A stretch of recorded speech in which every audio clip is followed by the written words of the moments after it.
अस्सलाम वालेकुम everyone, this is Asim Noor, your physics teacher and you are watching my YouTube channel knowledge फियास्टा।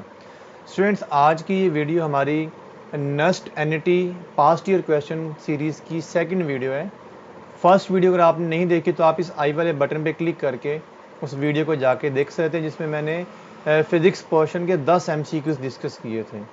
आज भी इस सीरीज़ के सेकंड लेक्चर में हम 10 एमसीक्यूज़ डिस्कस करेंगे। और जैसा कि मैंने प्रीवियस वीडियो में भी बताया था कि हम ना सिर्फ इसको डिस्कस करेंगे बल्कि उनके जो कॉन्सेप्ट्स हैं, डिटेल्स है, उनको अंडरस्टैंड करेंगे। तो ये डिस्कशन बेस्ड लेक्चर है बेसिकली, लेकिन जो डिस्कशन के लिए क्वेश्चंस का इंतखाब किया गया ये सारे के सारे पास्ट ईयर से लिए गए एमसीक्यूज़ हैं। और स्टूडेंट्स, ये क्वेश्चन डिफरेंट ईयर्स और डिफरेंट सीरीज़ के हैं, यानी कि आप जानते हैं कि नस्ट के 4 सीरीज़ चलती हैं या 3 सीरीज़ होती हैं हर साल, NAT 1, NAT 2, NAT 3 और NAT 4। तो ये डिफरेंट सीरीज़ में से और डिफरेंट ईयर्स में से क्वेश्चंस लिए गए हैं जो कि स्टूडेंट्स हमें आके बताते हैं, उनको कंपाइल करके मैं ये आपसे शेयर कर रहा हूँ। तो सबसे पहले तो 5 सवाल आपकी स्क्रीन के ऊपर शो हो रहे हैं, 11 to 15। इनके आंसर्स भी मैंने हाईलाइट कर दिए हमें। अभी हम इनको डिटेल से अंडरस्टैंड भी करेंगे, इनके सॉल्यूशंस को भी देखेंगे, फार्मूलाज भी देखेंगे, और अगर कोई टेक्निक है या कहीं लगती हुई तो वो भी मैं आपको साथ साथ गाइड करता रहूँगा मैं। तो आइए स्टार्ट करते हैं। लेक्चर को स्टार्ट करने से पहले स्टूडेंट्स, मेरी तमाम स्टूडेंट से गुजारिश है कि आप अपने पास कॉपी पेंसिल लाजमी रखें और जो सॉल्यूशंस मैं बता रहा हूँ उनको साथ साथ नोट कर दीजिएगा, और जो कॉन्सेप्ट्स बता रहा हूँ उसको भी साथ अपने तौर पर नोट करते रहिएगा। तो आइए स्टार्ट करते हैं जी। पहला क्वेश्चन है, क्वेश्चन नंबर 11 बेसिकली है, in a transistor of I C over I E is equal to alpha.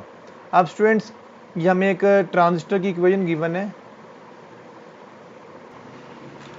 Transistor की इक्वेशन जो होती है, पहले तो आप जानते हैं कि ये क्वेश्चन नंबर 11 की बात करने लगा हूँ। ओहो, इसका वहाँ से की जो टिप है वो काफ़ी मोटी है।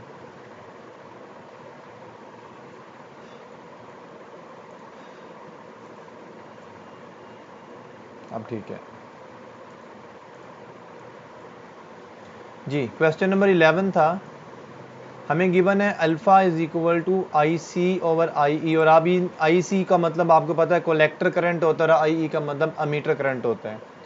इसके बाद हमें बीटा भी गिवन है, that is equal to I C over I B.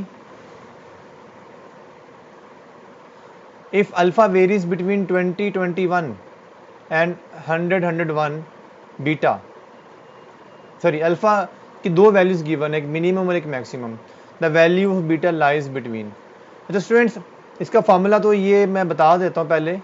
Beta को अगर इन टर्म्स ऑफ अल्फा लिखना हो तो उसका फॉर्मूला होता है alpha over 1 minus alpha, beta in terms of alpha. अब ये कैसे आया, चूंकि डिटेल से हमने इसको डिस्कस करना है तो मैं इसको ड्राइव कर देता हूँ जल्दी से। स्टूडेंट्स, आप एक इक्वेशन जानते हैं, emitter current that is equal to base current plus collector current, ठीक है। अब चूंकि आपने यहाँ से आई बी निकालें ज़रा, आई बी किसके बराबर आएगा, आई ई माइनस आई सी। अब आपने आई बी की वैल्यू बीटा में पुट करनी है, देखें ज़रा क्या बनेगा। बीटा इज इक्वल टू, ऊपर तो आ गया आई C over I E minus I सी, ठीक है। अब इसका रेसिप्रोकल ले लें ताकि ज़रा आपके लिए इजी हो जी इसको डिवाइड करना। अब स्टूडेंट्स, अगर मैं इसका रेसिप्रोकल लेता हूँ तो क्या बनेगा, 1 over beta is equal to I E minus I C over I C. अब इसका एंटी एलसीएम लेंगे तो बनेगा आई E over I C minus 1।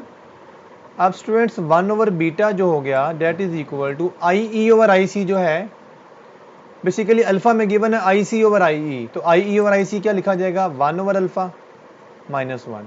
अब आप इसको सिंप्लीफाई कर लें तो 1 ओवर बीटा जो होगा that is equal to alpha, LCM आ जाएगा, यहाँ पे आएगा 1 माइनस अल्फा, ठीक है।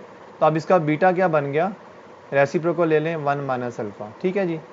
तो ये फार्मूला मैंने ड्राइव करके भी दिखा दिया आपको, आप इसको याद कर लें। अब क्योंकि हमने सॉल्यूशंस को डिटेल में समझना है, उसके टॉपिक्स को, ये कॉन्सेप्ट को भी समझना है, इसलिए मैंने डिटेल बता दी सारी।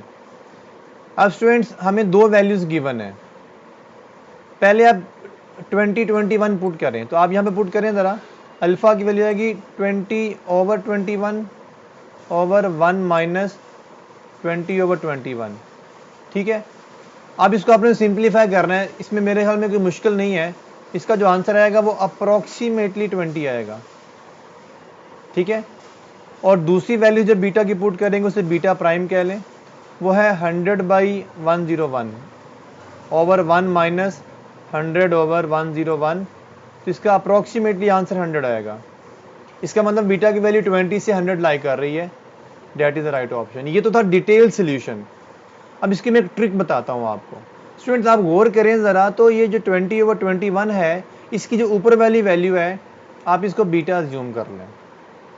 अल्फ़ा में गिवन वैल्यू जो है रेशो की फॉर्म में 20/21, ये ट्रिक ये है कि ऊपर वाली वैल्यू को आप अप्रॉक्सीमेटली बीटा अज्यूम कर लें, और 100/101 में भी अज्यूम क्या कर रहे हैं, ऑलमोस्ट इसी के बराबर होती है।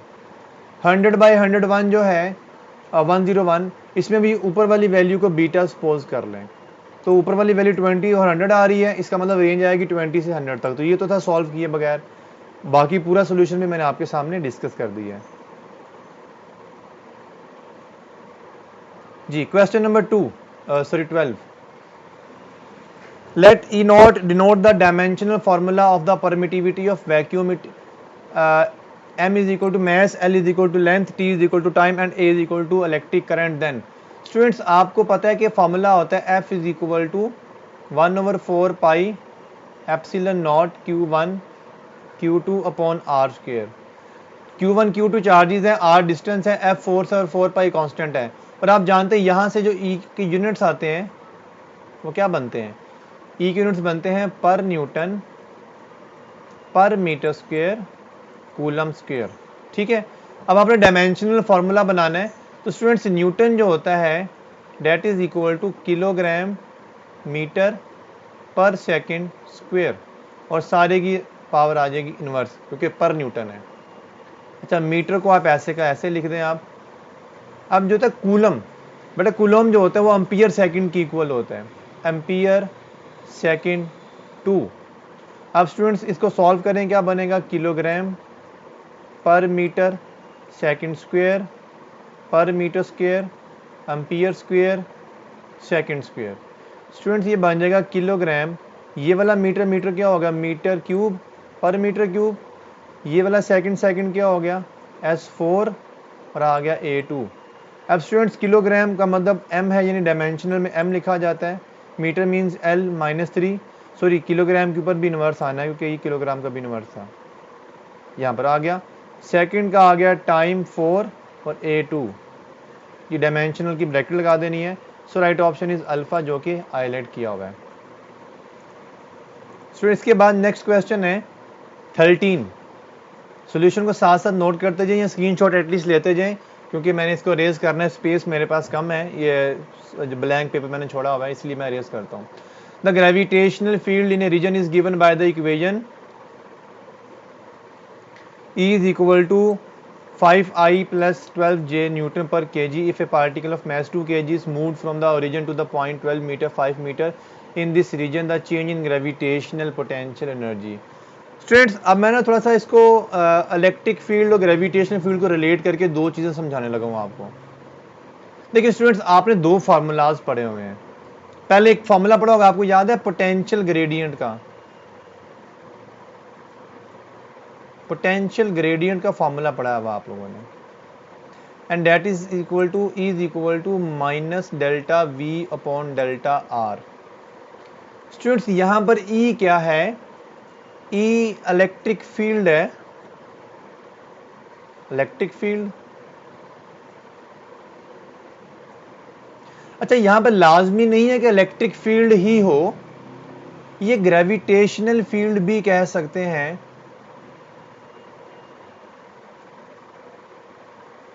अगर तो ग्रेविटेशनल फील्ड आप इसको G से भी डिनोट कर सकते हैं, इलेक्ट्रिक फील्ड E से भी डिनोट कर सकते हैं, लेकिन सिंबल का कोई भी यूज कर सकते हैं। E को आप ग्रेविटेशनल फील्ड भी तो कह सकते हैं, इसमें कोई हर्ज नहीं है। लेकिन एक बात याद रखिएगा कि डेल्टा V क्या है, that is the potential difference, that is potential difference. अब बेटा पोटेंशियल डिफरेंस अगर तो इलेक्ट्रिक फील्ड है तो फिर तो होगा ये इलेक्ट्रिक पोटेंशियल डिफरेंस, और अगर ये ग्रेविटेशनल फील्ड है then it is called gravitational potential difference. अच्छा, ये ग्रेविटेशनल पोटेंशियल डिफरेंस की जो टर्म है ये आपके एफएससी के अंदर तो नहीं है, लेकिन ए लेवल्स के बच्चों ने पढ़ा हुआ है इस चीज़ को। तो क्यों ना मैं इसकी इसलिए एक्सप्लेन कर रहा हूँ ताकि सारे बच्चों को ये कवर कर लेगा, किसी ने नहीं भी पढ़ा हुआ तो अगर ए लेवल्स वालों ने भी कोई चॉइस पे छोड़ा हुआ है तो वो भी इसको सीख लें। एक होता है अगर इलेक्ट्रिक पोटेंशियल डिफरेंस है तो फिर उसको हम ई को इलेक्ट्रिक फील्ड बोलेंगे। अगर ग्रेविटेशनल पोटेंशियल डिफरेंस है तो हम इसको ग्रेविटेशनल फील्ड बोलेंगे ई को, और डेल्टा आर डिस्टेंस है। ठीक है, ये दो फील्ड्स होगी। एक बात ये, दूसरी बात एक फॉर्मूला आपने पढ़ा है, अगर इलेक्ट्रिक फील्ड के अंदर आपने इलेक्ट्रिक पोटेंशियल एनर्जी कैलकुलेट करनी तो फॉर्मूला होता है क्यू डेल्टा वी, और क्यू क्या है यहाँ पर, चार्ज, बॉडी का चार्ज है, और ई यहां पर क्या होगी, इलेक्ट्रिक पोटेंशियल एनर्जी। क्या होगी ये, इलेक्ट्रिक पोटेंशियल एनर्जी। बट अगर ये कहा जाए कि ग्रेविटेशनल फील्ड के अंदर ग्रेविटेशनल पोटेंशियल एनर्जी कैलकुलेट करें तो फिर क्या होगा, फिर आप लिखेंगे U is equal to M delta V. अच्छा, यहां पे ऊपर वाले डेल्टा वी होगा इलेक्ट्रिक पोटेंशियल डिफरेंस और नीचे वाला डेल्टा वी होगा ग्रेविटेशनल पोटेंशियल डिफरेंस। तो ये आपको मैंने एक फर्क समझा दिया, कंपैरिजन। अब स्टूडेंट्स यहाँ पर जो हमें बताया गया है वो ग्रेविटेशनल पोटेंशियल डिफरेंस या ग्रेविटेशनल फील्ड कहा गया है, लेकिन डिनोट ई से ही किया गया है। तो अब हमें एक ये वाला फार्मूला यूज़ करना है एनर्जी फाइंड करने के लिए, और एक ये वाला फार्मूला यूज़ करना है। तो आइए करते हैं।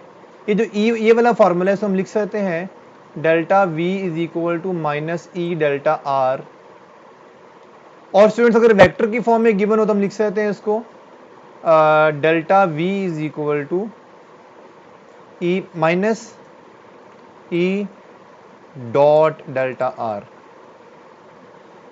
ठीक है जी। अब यहाँ पे ई क्या है, हमारे पास इलेक्ट्रिक फील्ड है, लेकिन हमें गिवन है मैग्नेटिक फील्ड, तो सिंबल से कोई फर्क नहीं पड़ता, हमें मीनिंग का पता होना चाहिए। इसने क्वेश्चन में कहा कि मैग्नेटिक सॉरी ग्रेविटेशनल फील्ड है, तो ई की वैल्यू क्या है 5i plus 12j, dot product लेना है आपने, डॉट प्रोडक्ट लेना आना चाहिए और आपको आता भी है। डिस्टेंस कितना है, हमें गिवन है 12 मीटर 5 मीटर, से लिखेंगे 12i, फर्स्ट कंपोनेंट i होता है, सेकंड कंपोनेंट j होता है 5j। इनका डॉट प्रोडक्ट लें तो आएगा 5 इंटू 12 प्लस 12 इंटू 5। अब आपको डॉट प्रोडक्ट तो लेना आता ही है, 60 प्लस 60, ये आ गया -120, ये ब्रैकेट है यहाँ पर, ठीक है, ये -60 नहीं था, ये आ गया ग्रेविटेशनल पोटेंशियल डिफरेंस। अब आपने निकालनी ग्रेविटेशनल पोटेंशियल एनर्जी, तो आएंगे U is equal to M delta V, M कितना है 2, डेल्टा वी कितना है 120, आ गया -240 जूल्स, बीटा राइट ऑप्शन। अच्छा, बच्चे कह रहे होंगे सर हमें MGH का फॉर्मूला क्यों पढ़ाया गया, बेसिकली वो भी फॉर्मूला है और वो लिमिटेड फॉर्मूला है।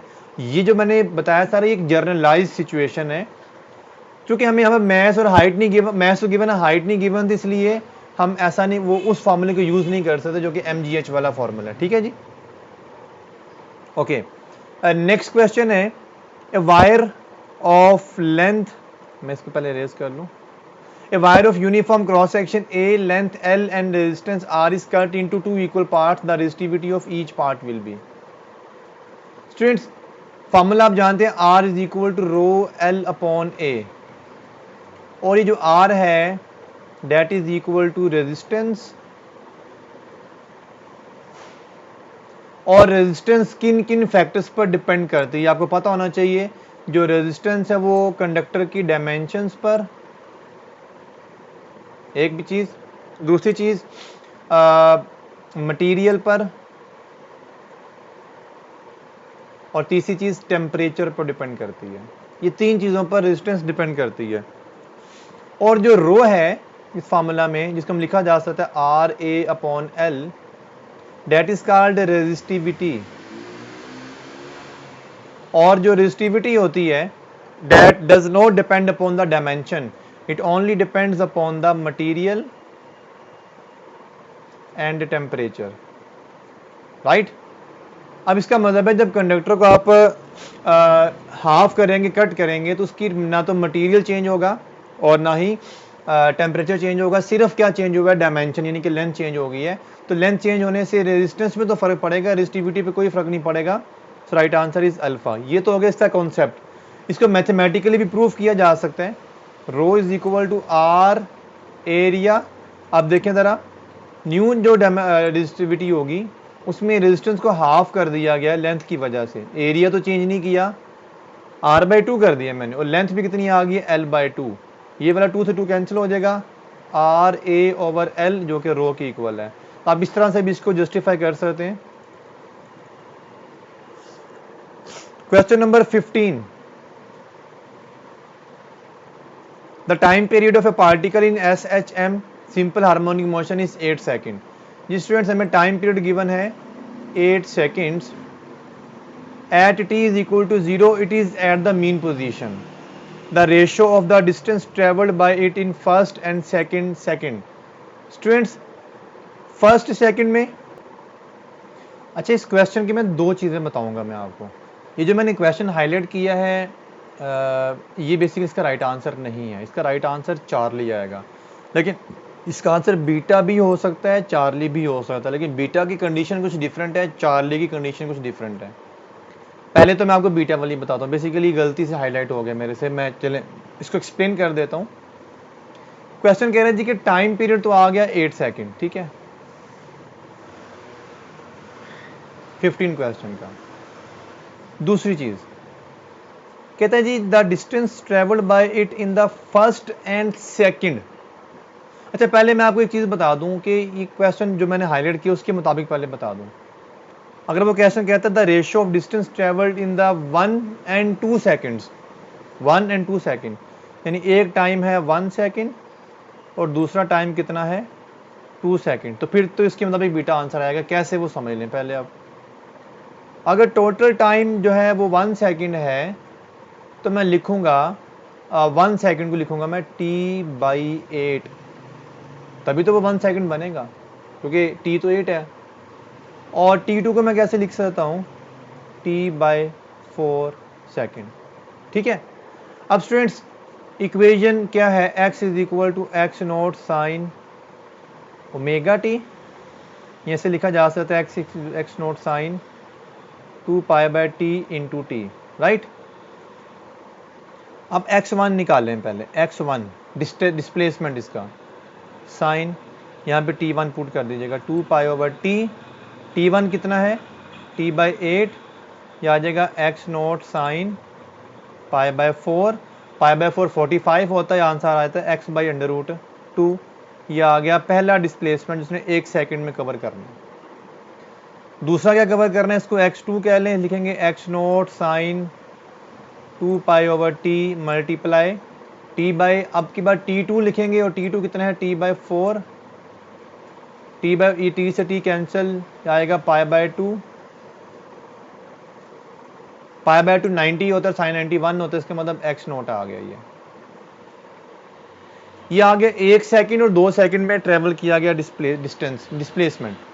अब इनकी रेशो लेनी है आपने, x1/x2 लेंगे तो आएगा x naught /√2 over x naught आ गया 1/√2, जो कि मैंने बीटा आंसर लगाया। लेकिन यहाँ पे क्वेश्चन ये नहीं है, क्वेश्चन कुछ और है।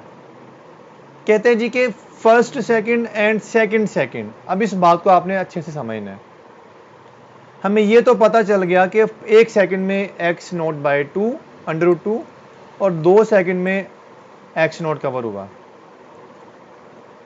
x1 आ गया x नोट/√2, ये 1 सेकंड में कवर हुआ, और x2 कितना निकला x नोट, ये 2 सेकंड में कवर हुआ। अब स्टूडेंट्स एक बात नोट कीजिए ज़रा, फर्ज कर लें यहाँ से बॉडी मीन पोजीशन है ये वाली, x इज इक्वल टू 0, यहाँ से यहाँ पर जाती है, ये इसकी एक्सट्रीम पोजीशन है, ठीक है। वो 1 सेकंड के बाद यहाँ पर आ जाती है, फिर 2 सेकंड के बाद वो यहाँ पर आ जाती है, 3 सेकंड के बाद वो यहाँ पर आ जाती है, 2 सेकंड के बाद कहाँ पर जाएगी ये 8/4 का मतलब 2 सेकंड, हाँ सॉरी ये 1 सेकंड के बाद यहाँ पर आ जाती है और 2 सेकंड के बाद ये यहाँ पर चली जा चुकी होगी, ठीक है, क्योंकि पहले एक्स नोट बाई √2 पे जाना है उसने और बाद में एक्स नोट पे चले जाना 2 सेकंड में, ये यानी यहाँ पर X is equal to X naught है, ये टोटल डिस्प्लेसमेंट जब एक्स नोट है, एम्पलीट्यूड जिसे कहते हैं आप।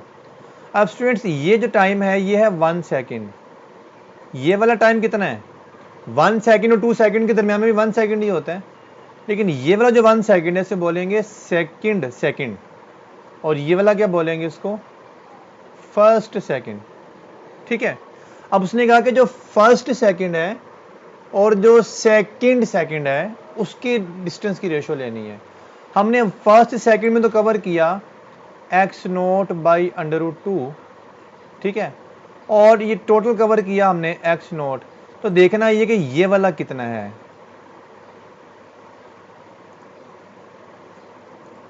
ये वाला कितना है, यानी कि ये वाला हमें नहीं पता। उसके लिए हम क्या करेंगे, ये सेकंड वाला डिस्टेंस निकालने के लिए x2 में से x1 माइनस करेंगे, यानी कि x note minus x note by √2, यह आएगा x नोट 1 माइनस 1 बाई √2, ठीक हो गया। अब आपने इस डिस्टेंस की x1 से रेशो लेनी, यानी कि फर्स्ट सेकंड का डिस्टेंस कितना था x note by √2 ratio second का डिस्टेंस कितना निकला है X note 1 minus √2, x note से एक्स नोट कैंसिल, ऊपर आ गया 1, ये √2 नीचे लेकर आ जाएं आप, 1 माइनस 1 बाई √2, इसको अंदर मल्टीप्लाई कर दें 1 ओवर √2, इससे आएगा 1, so that is the right option. यानी कि गिवन क्वेश्चन के मुताबिक राइट आंसर चार्ली है, लेकिन जो बीटा मैंने हाईलाइट कर दिया गलती से, वो भी उसकी तरीका भी मैंने बता दी कि वो किस तरह से क्वेश्चन होगा। फिलहाल क्वेश्चन की स्टेटमेंट के मुताबिक चार्ली आंसर है, ठीक है जी, इसको जरा नोट कर लीजिएगा। 16 क्वेश्चन है the total energy of hydrogen atom in its ground state. But आप जानते हैं कि हाइड्रोजन के पास एक ही इलेक्ट्रॉन होता है। बेसिकली अगर आपने किसी एटम की एनर्जी निकालनी है ना, तो उस एटम के जितने भी इलेक्ट्रॉन्स हैं सारों की टोटल एनर्जी निकाल लें।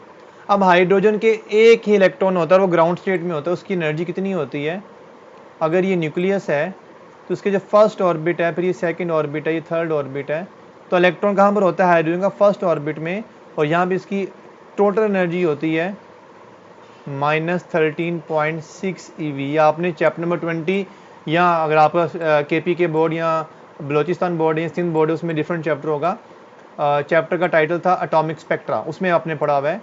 तो बहरहाल एनर्जी नेगेटिव है, जितनी भी यही 13 पॉइंट एनर्जी नेगेटिव है। सिंपल क्वेश्चन था, अल्फा ऑप्शन। क्वेश्चन नंबर 17 है, ये चैप्टर नंबर 6 फ्लूइड डायनामिक्स का क्वेश्चन है।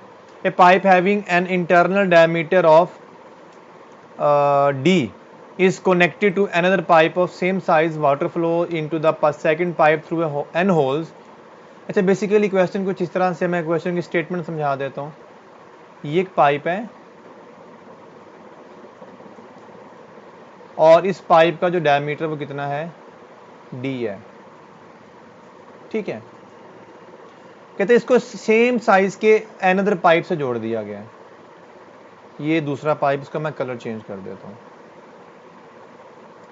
सेम साइज के सेकंड पाइप से जोड़ दिया गया, ठीक है। कहते हैं इसमें छोटे छोटे सुराख हैं, यहाँ पर सुराख हैं ऐसे, और कितने n होल्स हैं यहाँ पर, ये n होल्स हैं। तो बताइए speed of water living the second pipe, second pipe में से यानी इस एक होल में से कितनी स्पीड से पानी बाहर आ रहा होगा, ये क्वेश्चन की स्टेटमेंट है।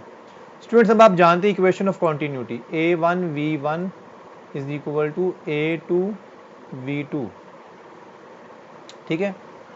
अब स्टूडेंट्स ये जो पहले वाला पाइप है इसका एरिया कितना होगा, पाई r²V1, देखिए यहाँ पे R1 कर देता हूँ मैं, और सेकंड पाइप का एरिया कितना होगा, पाई r² लेकिन यहाँ पे एक R जो है ना, ये वाला, ये एक होल का रेडियस है, वहाँ पे तो n होल है, तो क्या आंसर आएगा, n पाई r²/V2। अब स्टूडेंट्स हमें पता है R डायमीटर का हाफ होता है, और फर्स्ट पाइप का डायमीटर में दिया गया D, कैपिटल D ये लिखा हुआ है, तो D/2 का स्क्वायर लिखेंगे यहाँ पर, और इसकी स्पीड बताई गई है कितनी है v।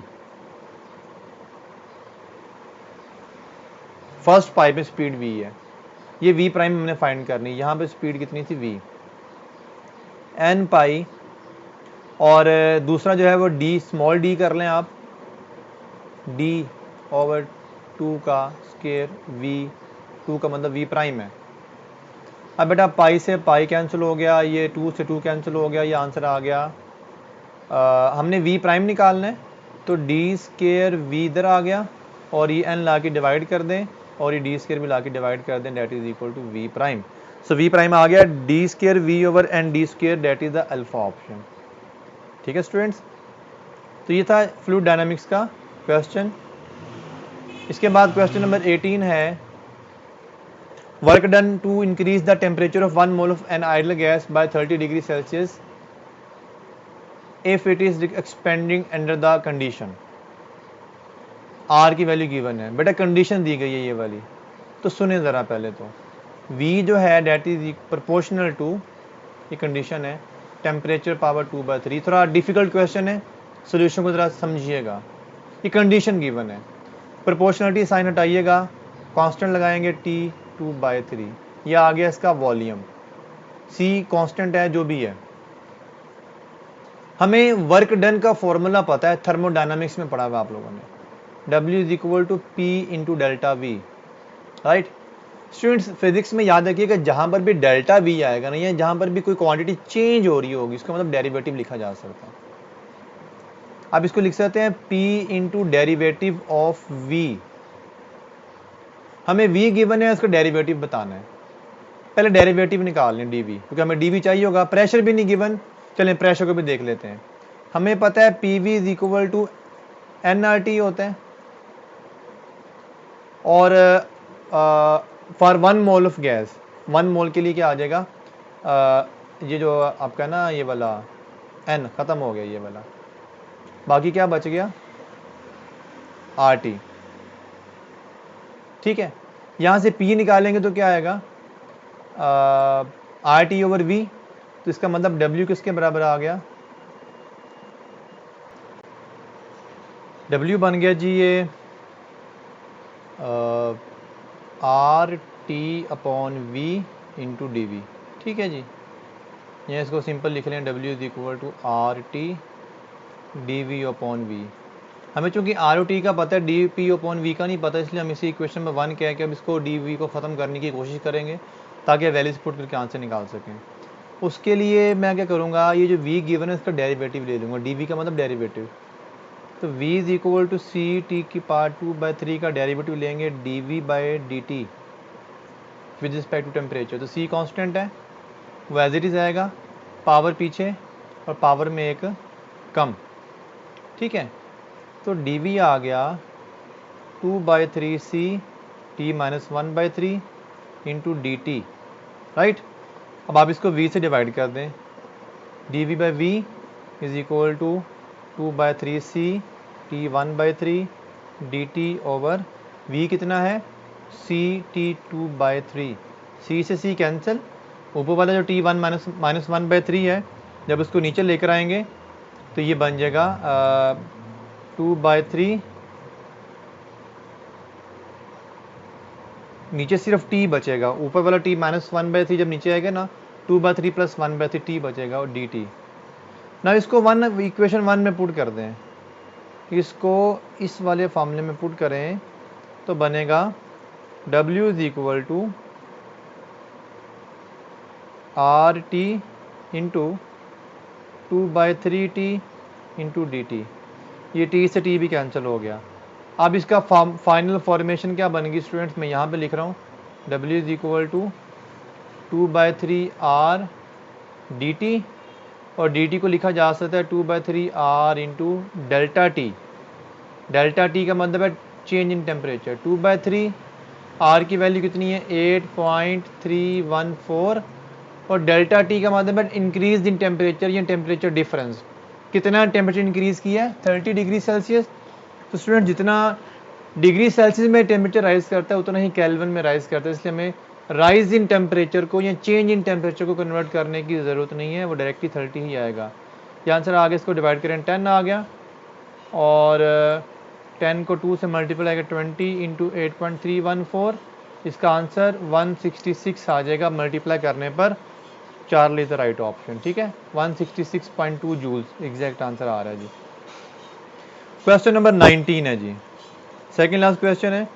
क्वेश्चन नंबर 19 है, power radiated by black body at temperature T1 is P, it radiates maximum energy at wavelength λ1। If the temperature of the black body is changed from T1 to T2, it radiates maximum energy at a wavelength λ/2. The power radiated at T2 is। Students, आपने black body radiation के topic में एक formula पढ़ा हुआ है, the product of temperature and the wavelength is equal to constant, जिसे हम कहते हैं वेन्स कांस्टेंट। और यहाँ पे मैंने पढ़ा टेम्परेचर का वेवलेंथ का इन्वर्स रिलेशन है। इट मीन्स अगर आप वेवलेंथ को हाफ करेंगे तो टेम्परेचर क्या हो जाएगा, डबल हो जाएगा। अब इस पूरे डाटा में देखें, टेम्परेचर T2 पर वेवलेंथ हाफ है, इसका मतलब मैं कह सकता हूँ जो टेम्परेचर T2 है वो डबल हो चुका है टेम्परेचर T1 से। पूरा सॉल्व करना चाहते हैं कर लें, लेकिन मैंने डायरेक्टली कर दिया। वेवलेंथ हाफ होगी, टेम्परेचर डबल हो गया, इसका मतलब second temperature T2 is double than temperature T1। यहाँ तक तो क्लियर हो गया। फिर आपका एक क्वेश्चन भी है एक्सरसाइज में, पंजाब टेक्स्ट बुक की एक्सरसाइज में, और आपने ब्लैक बॉडी में स्टीफन बोल्ट्जमैन लॉ पढ़ा हुआ है। तो फार्मूला क्या पढ़ा आप लोगों ने, E is equal to sigma T की पावर 4। स्टूडेंट्स, यहाँ पर E जो है वो एनर्जी नहीं है बल्कि इंटेंसिटी है, इसको मैं E प्राइम कह देता हूँ। It is the intensity not energy. Basically ये तो इंटेंसिटी है, और ये इंटेंसिटी क्या होती है, ये जो चीज़ है ना, that is equal to energy पर यूनिट टाइम पर यूनिट एरिया, ठीक है। ये आ गया सिग्मा टी की पावर 4। अब स्टूडेंट्स, ये जो एनर्जी पर यूनिट टाइम है इसे कहते हैं पावर। ये एरिया को इधर लेकर आ जाएगा सिग्मा ए टी की पावर 4। हमें तो पावर की बात करनी थी, तो पावर का टेम्परेचर की पावर 4 के साथ डायरेक्ट रिलेशन है। रेशो बनाना चाहें तो रेशो भी बना सकते हैं, P1/P2 is equal to T1/T2, इसकी पावर 4 आ जाएगी। टेम्परेचर की पावर 4 के साथ डायरेक्ट रिलेशन है, इसका मतलब अगर टेम्परेचर डबल होता है तो पावर 2 की पावर 4 यानी कि 16 टाइम्स बढ़ेगी पावर 4 की वजह से, ठीक है जी। अब इसके बाद इसका लास्ट क्वेश्चन है, which of the following has highest energy photon. अब बड़ा सिंपल क्वेश्चन है, आपको ये पूरा स्पेक्ट्रम याद होना चाहिए। सबसे लोएस्ट एनर्जी होती है रेडियो वेव्स की, रेडियो वेव्स के बाद आती हैं जी माइक्रोवेव्स, उसके बाद आती हैं जी IR इंफ्रारेड, उसके बाद आता है जी रेड कलर, उसके बाद आता है जी ऑरेंज येलो, और ये आपके पास विजिबल लाइट आ जाती है। और विजिबल लाइट में रेड सबसे लोएस्ट एनर्जी का और वॉयलेट सबसे हाईएस्ट एनर्जी का, उसके बाद अल्ट्रा वॉयलेट आ जाता है, उसके बाद एक्सरेज आ जाती हैं, उसके बाद गामा रेज आ जाती हैं। सो रेडियो वेव्स की जो एनर्जी होती है वो 10 की पावर -10 EV होती है, और गामा रेज की एनर्जी होती है 10 की पावर 6 EV। ये आपकी बुक की इन्फॉर्मेशन है, तो आपको पूरा स्पेक्ट्रम याद होना चाहिए। तो यहाँ पे गामा रेज की एनर्जी हाईएस्ट है, और अगर इनमें देखा जाए तो लोएस्ट एनर्जी वाला कौन सा होगा, विजिबल लाइट। और विजिबल लाइट में लोएस्ट एनर्जी किसकी होती है, रेड की, ठीक है। और वॉयलेट सबसे ज़्यादा होता है, वॉयलेट इंडिगो ब्लू ये सबसे ज़्यादा होते हैं, येलो ऑरेंज रेड ये सबसे कम होते हैं, और ग्रीन दरमियान में आता है। बहरहाल इस गिवन क्वेश्चन में गामा रेज की हाईएस्ट एनर्जी है, डेल्टा द राइट ऑप्शन। ये था आज के 10 सवाल। अगर आपको कोई सवाल अगर आपको पता है और आप डिस्कस करवाना चाहते हैं मेरे से वीडियो के दौरान, तो उस क्वेश्चन को आप कमेंट बॉक्स में शेयर कर दें, या मुझे मेल कर दें, या व्हाट्सएप कर दें। तो इंशाल्लाह हम उस क्वेश्चन को भी सीरीज़ में ऐड करके इसको डिस्कस कर लेंगे। अपना ख्याल रखिएगा, अल्लाह हाफिज़।